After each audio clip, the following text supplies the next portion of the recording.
কাগজ কলমের বাহিরেও অনেক কাজ করে নিতে হয়, তাহলে নিজের কাজকে সুন্দরভাবে ফুটিয়ে তোলা যায়। তেমনই একটি কাজ, এখানে আমাদের মোটর বসবে।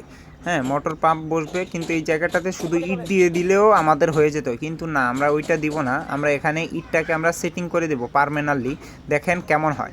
অবশ্যই আপনাকে কাগজ কলমে সব কিছু থাকবে না, ওই কাজটাকে সৌন্দর্যের সাথে আপনি নিজের ব্যক্তিত্বকে ফুটিয়ে তোলার জন্য বা আপনার নিজের কাজকে সুন্দর করার জন্য অনেক কিছুই করে দিতে পারেন, তাহলে আপনার কাজটাকে সুন্দরভাবে ফুটিয়ে তোলা যাবে। যেমন এখানে ইটটা দেওয়ার পরে আমরা মোটর সেটিং করার জন্য আমরা একটা টাইলস বসিয়ে দিব। আমরা একটি লেভেল করে একটি সুন্দর করে টাইলস বসিয়ে দিব। তাহলে কি হলো, আমাদের এখানে মোটরটা যখন বসবে তখন সৌন্দর্যটা বৃদ্ধি পাবে। দেখেন কেমন হয় আমাদের কাজটা সম্পূর্ণ। অবশ্যই আপনারা কমেন্ট করে জানাবেন। আর আপনারাও চাইলে হাতের কাছে যদি টাইলস থাকে এই সমস্ত জায়গায়, তখন আপনারা টাইলস বসিয়ে দিতে পারেন।